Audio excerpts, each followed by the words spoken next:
Hello everyone. Today let's see the revision class of Indian Corporate Law of 4, 5 and 6th chapter. So here we are going to see the repeated questions of same exam. So let's see first chapter 4 membership of companies. So where questions which may appear for 6 marks under section A. What are the contents of register of members? So in that, name and occupation of each member. In case of companies having share capital, their following informations are included. That is number of shares held by each member, distinct number of shares, that means different classes of shares and its numbers, amount paid by or agreed to be considered as paid on shares, date on which person's name was entered in register of members. Third content is the date on which person's name is entered on register, date on which person ceases to be a member. That means membership is cancelled, so that date. And second question is distinguish between a member and a shareholder. First difference, shareholder is a person who holds the shares of the company, and member is a person whose name appears in the register of members. And unregistered shareholder is merely a holder of shares, not a member.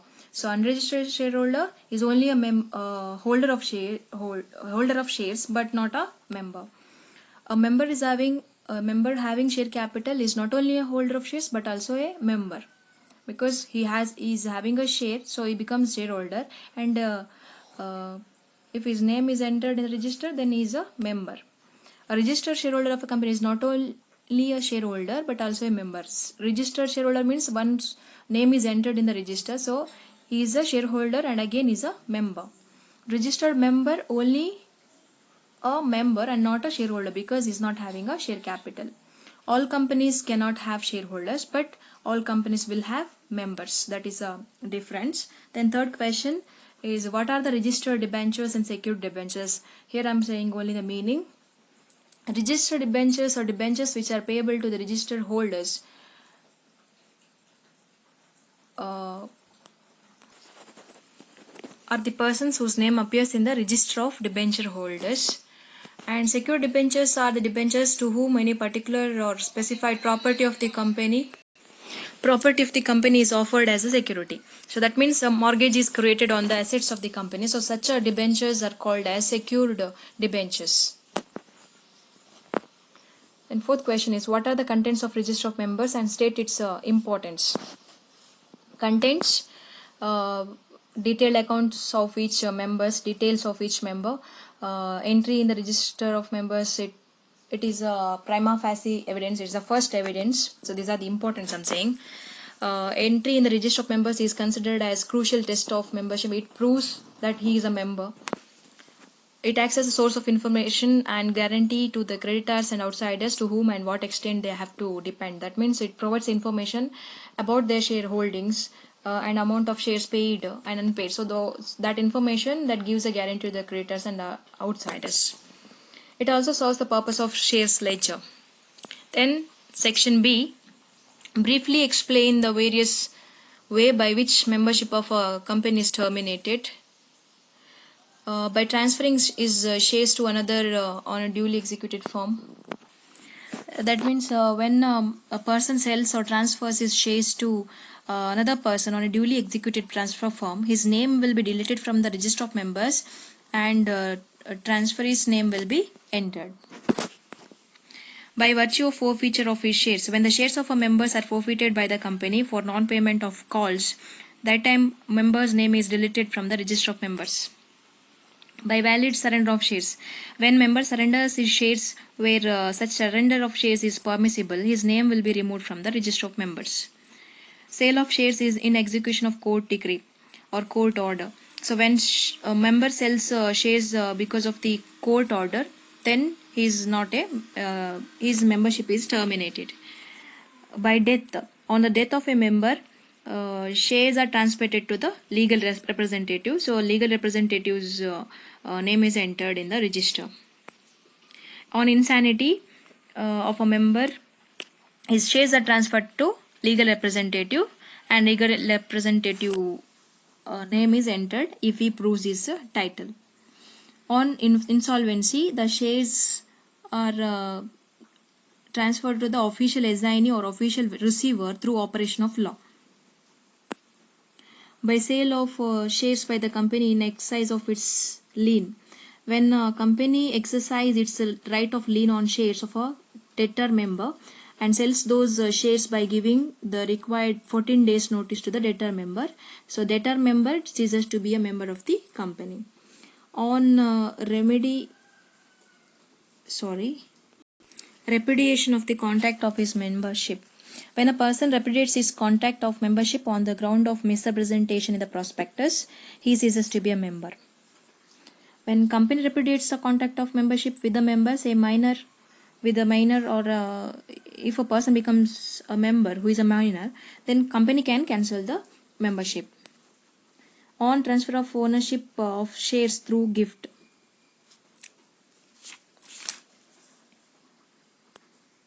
When a member transfers the ownership of his shares to another person through gift by executing required document, he ceases to be a member of the company. On the conversion of share certificates into share warrants. When a member converts his share certificates into share warrants, his name will be deleted from the register of members. On the redemption of shares. Redeemable preference shares can be redeemed by a company. As such, when the redeemable preference shares of a company redeemable preference shares of a member are redeemed, he ceases to be a member. On the announcement of allotment. When an allottee renounces or cancels the allotment of shares made to him, his name is removed from the application and allotment list. On the winding up of the company. In case of winding up, a member ceases to be a member. In such a case, he continues to liable as a contributory.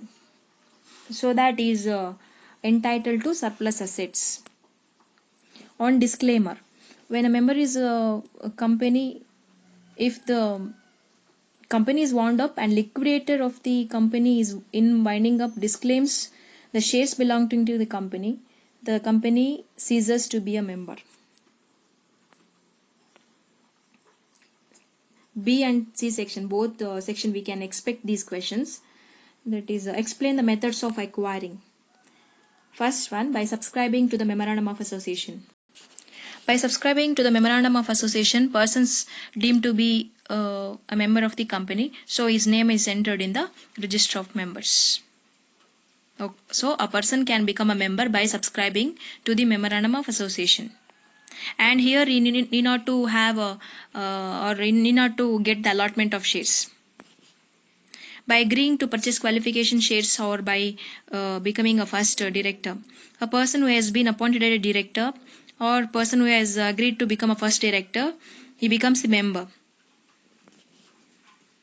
By application and allotment. By applying for shares in writing and getting allotment, a person can become a member after entering his name in a register of members. By transfer of shares. Shares of a public company are freely transferable. When the shares are transferred, transferor's name is deleted from register. Transferee's name is entered in the register of members. By succession. A person can become a member by succeeding to the shares of a deceased, insane or insolvent person. So that means legal representatives, they are becoming a member after the death, insolvent or insanity of a person. By through conversion of share warrants into share certificates. A holder of share warrants can request the company to convert his share warrants to share certificate. So when his share warrants are converted into share certificate, he becomes a member. Then by obtaining allotment of shares for consideration other than cash. A person can become a member by accepting the shares as consideration for the services rendered to him to the company or for the property sold by him to the company and getting those shares registered in his name in the books of the company. So here name should be entered, then he will become a member. Through an order of the court. A person can become a member when his name is entered because of the order of the court. Through renunciation of allotment. As per the provisions of company, rights shares are first offered to the existing shareholders, but the existing shareholders they have the option of buying or renouncing, means cancelling. They can renounce it in favor of some other person. So the person in whose favor shares are renounced, that person becomes a member. By conversion of debentures into shares, so by converting convertible debentures into shares, a person becomes a member. So their person's name is removed from the register of debentures and it is entered in the register of members by estoppel or by acquiescence. When a person knowingly allows his name to remain in register of members even after his shares are disposed, or even after the sale of his shares, so company hold that person has a member for the liability of the company. Then third question is who can be a member? Minor cannot be a member. Through guardian, minor can purchase the shares. Married woman can purchase a share, so married woman can be a member of the company. So married woman is a competent person. Partnership firm. Partnership firm is not a legal person having separate entity, so it cannot acquire shares in its own name, but members of that, means partners can acquire and they can become a member. Hindu undivided family cannot become a member. It can purchase shares in the name of its karta. Foreigner can purchase the shares of a company and get his name registered in the register of members, but at the time of war he is considered as a allied enemy, and his right of member is discharged or it is suspended. Lunatic is not competent to enter into contract, so he cannot become a member. Insolvent, as long his name is appears in the register of members, he is entitled to attend and vote at the meeting. After removal of his name, he cannot act as a member. Registered society, which is registered under Registration of Societies Act 1960, it can hold shares of a company and it can become a member, as it is considered as a legal entity different from its members. Trust. A trust cannot act as a member, but it can acquire shares in the name of its trustee. A company having separate legal entity, it can buy shares in its own name, so it can become a member. Joint members, two or more persons can jointly hold the shares of the company. Such a case, in the case of public limited companies, every joint holder is considered as a separate member. His name is entered in the register of members. But in case of private company, joint holders are considered as a single member. So their senior member's name is entered in the register of members. Next question, explain the rights and liabilities of a members of a company. So let's see the rights. So statutory rights. Right to get copies of memorandum and articles of association, right to get notice and circulars of general meetings, right to receive copies of profit and loss account, balance sheet, director's report and auditor's report, right to appoint proxy, right to demand for the convening of extraordinary general meeting, right to receive a share certificate, right to receive duplicate share certificate, right to transfer shares, right to appoint and remove directors, right to appoint, remove and fix remuneration for auditors, right to inspect the statutory books, right to alter memorandum and articles of association, right to declare and right to receive this dividend, right to receive bonus shares, right to share surplus assets, right to present a petition to the tribunal, right to apply to the central government for ordering and investigation into the company's affairs, right to apply to the tribunal for the winding up of the company, right to convert fully paid shares into stock and stock into shares, right to apply to the tribunal for the rectification of register of members. So these are the questions we can expect from the fourth chapter. Next we'll move to fifth chapter, that is company management. So their first section, that is section A, explain the term secretary. So company secretary is a person who is a member of the Institute of Company Secretaries of India or any other individual. So by possessing the prescribed qualification appointed to perform the duties imposed on him by the Companies Act, administrative duties and managerial functions that are delegated to him by the board. So that person is called as company secretary. So he should have prescribed qualification to perform the duties, and he should have some administrative duties, so administration knowledge he should have, and managerial functions, so managerial knowledge he should have. Then from B section we can expect describe the academic qualification of a company secretary. So he should have general education, he should have command over his language, there should be knowledge of office administration, knowledge of general procedures of meeting, he should have knowledge of accounts, knowledge of banking and finance, he should have knowledge of company law, knowledge of various laws affecting the staff, knowledge of taxation laws, knowledge of mercantile law, knowledge of business, knowledge of industry, general knowledge. List out the various duties of company directors. So statutory duties: to determine the amount of minimum subscription, to see that shares are not allotted until the minimum subscription has been subscribed for, refund of application money, to hold statutory meeting, to prepare and file a statutory report with the registrar, to forward copy of statutory reports to every member, to call annual general meeting every year, to convene extra general meeting, to give all necessary information and explanation to auditors, to pay dividends only out of divisible profits of the company. So general duties are: he must manage affairs of the company, he must act in good faith and in interest of the company, he discharge duties with reasonable care and diligence, he should attend all the board meetings, he should avoid negligent in discharge of their duties. List out the next question is: list out the various duties of company secretary. Statutory duties are duty to file various returns, statements and documents etc. with the registrar of Companies Act, duty to maintain statutory books, duty to supervise the work of issue, allotment, transfer, comma is missing here, okay, and forfeiture of shares, and to attend the meetings of directors, shareholders, and record the proceedings of that meeting, to ensure the provisions relating to appointment of auditors and auditing of accounts are complied with, to sign the documents requiring authentication. Duties under Indian Stamps Act. So there are some duties that will come under Indian Stamps Act. There will be duties under Income Tax Act, duties under Sales Tax Act, duties under Foreign Exchange Management Act. Then he'll have some general duty that is detailed in textbook. Explain the powers, duties and liabilities of company director.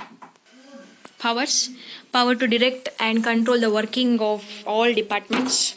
He has a power to sign the proceedings of the meeting, the documents requiring authentication of the company.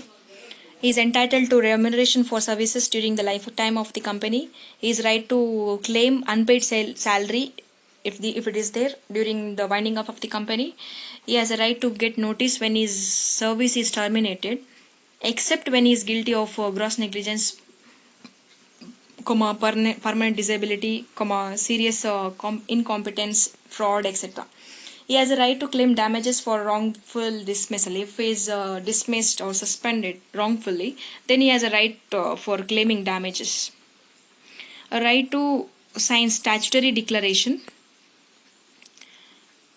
Next question is: discuss the provisions of the Companies Act regarding the appointment and removal of company directors. So provisions are: every public company having share capital of 5 crores or more must have managing director. So this is regarding appointment.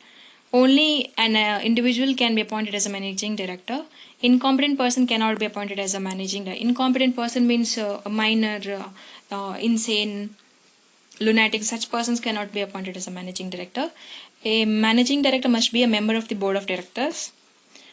A new public company can appoint a managing director only after the expiry of 3 months from its incorporation.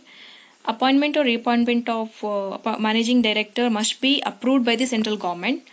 No person can be appointed as a managing director of a public company for more than 5 years at a time. No person can be a managing director for more than 2 companies.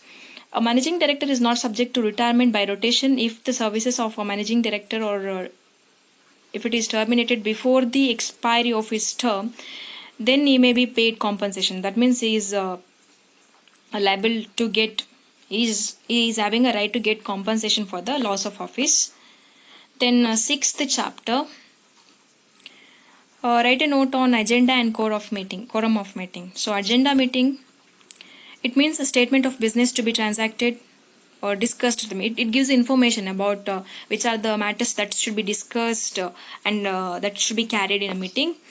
It is necessary for systematic conduct of the meeting. It is like systematic planning. So systematic plan. So while conducting a meeting, we can look into that agenda, and we can do that. We can do the meeting without any confusion. It enables members to come prepared for the meeting. So members, they'll be in a notice, they'll be getting to know what are the things to be discussed. So if they have any queries, they can come prepared for that. It is prepared by the secretary of the company in consultation with the chairman of the company. So that is prepared by the secretary. So for that, he can consult chairman. Then about quorum of meeting. Then quorum is the minimum number of members required to attend the meeting and transact the business validly. In other words, it is the minimum number of members who must be present at the meeting for the purpose of transacting business validly. So provisions are there must be 2%.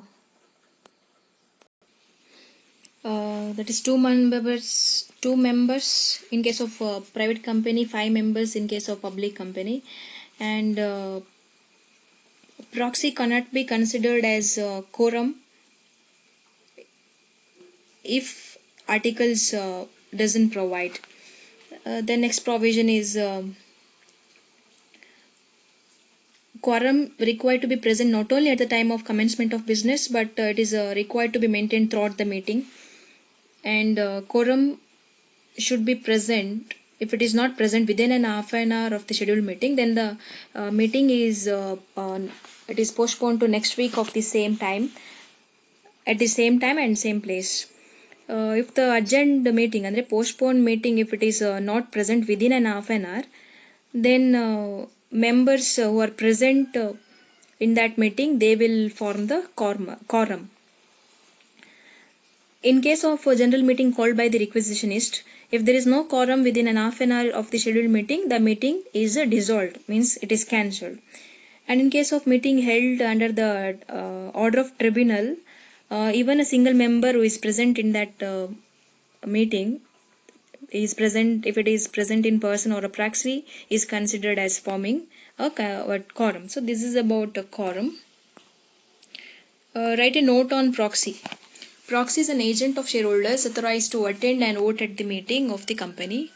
There are 2 types of proxies. There is special proxy who is having authority to vote only on a particular proposal. Once he can vote and in that proposal only.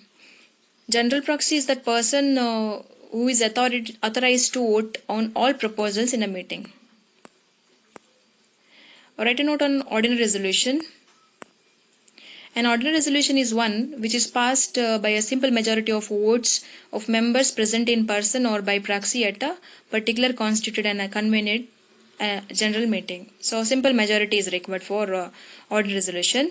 Matters for which ordinary resolution is passed, that is to approve annual accounts, to adopt directors report, to declare dividend, to appoint directors, to appoint auditors and fix their remuneration, to create reserve fund, to issue bonus shares, to alter share capital of the company, to appoint bench auditors, to remove directors, to fix the remuneration.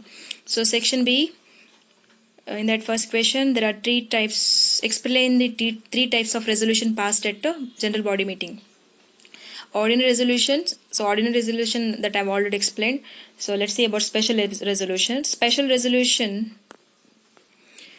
is passed by at least 3/4 majority votes. So that should be 75% of votes of members present in person or proxy at properly constituted and convened general meeting. And intention is to propose the resolution as a special resolution has been specified in the notice given to all the members entitled to attend and vote at the meeting. So that meeting is passing for special resolution, that should be mentioned in the notice which is given to all the members. So which other things are for that special resolutions are required?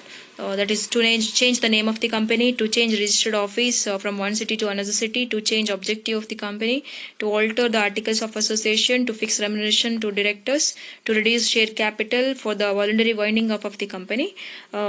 Special resolution is required. Then third, resolution requiring special notice.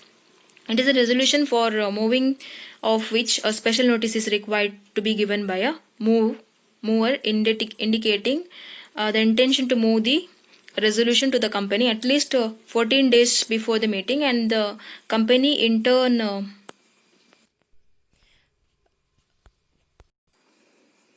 is required to give a notice of resolution to all the members entitled to attend and vote at the meeting at least 7 days before the meeting. So, resolutions require special notice means a resolution which requires special notice, and that notice should be given to all the members before 14 days of the meeting, and company in return they should give a notice of resolution to all the members who is entitled to attend the meeting at least 7 days before the meeting.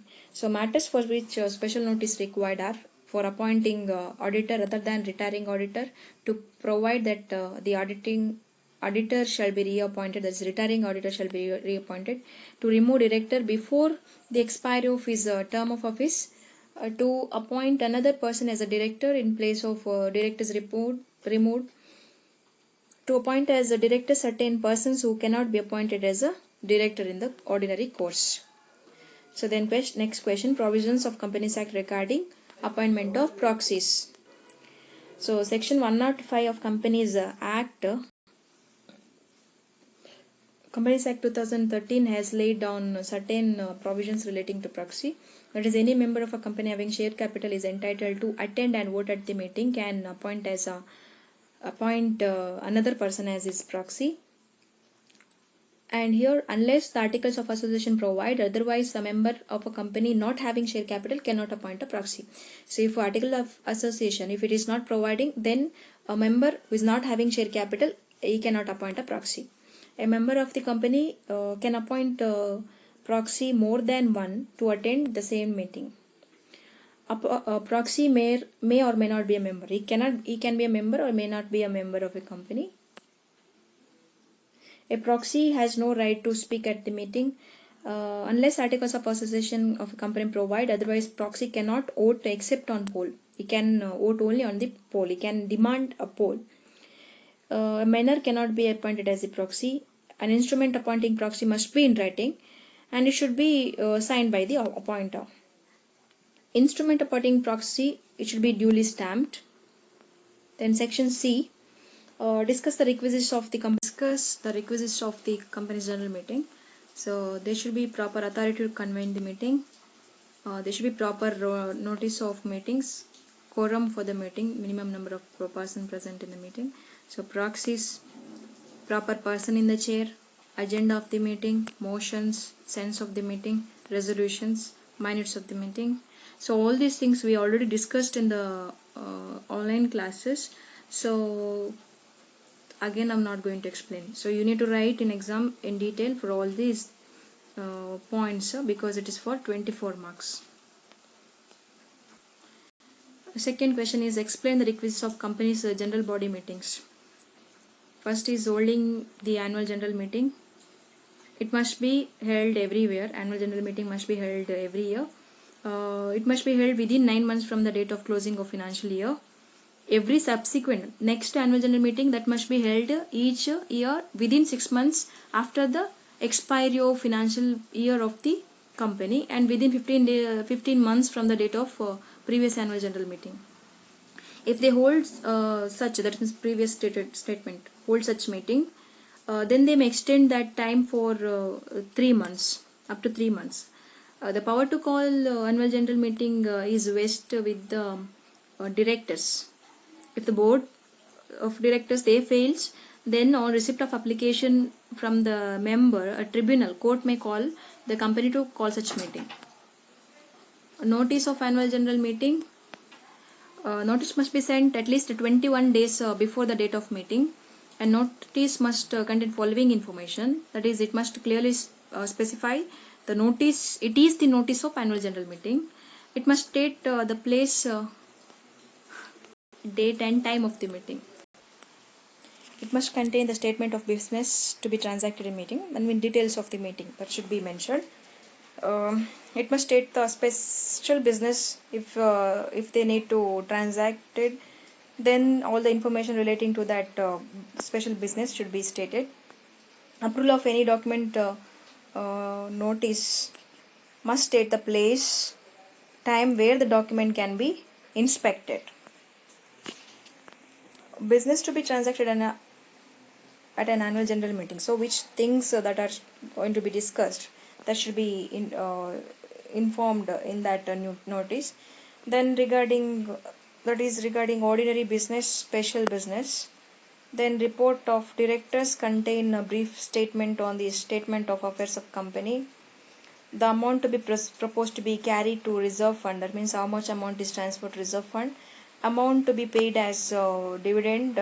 Then in the sixth statement, annual accounts and balance sheet, it should contain these financial statements and auditors reports that must be sent to every member. Board of directors, they are required to place the audited balance sheet and profit and loss account before the annual general meeting. After the annual general meeting is over, company must file 3 copies of balance sheet and profit and loss account. It is with the registrar within 13 days. It is 30 days. Okay, 30 days from the meeting. Then chairman's speech it include. So these are the questions we can expect for exam from third chapter. Thank you.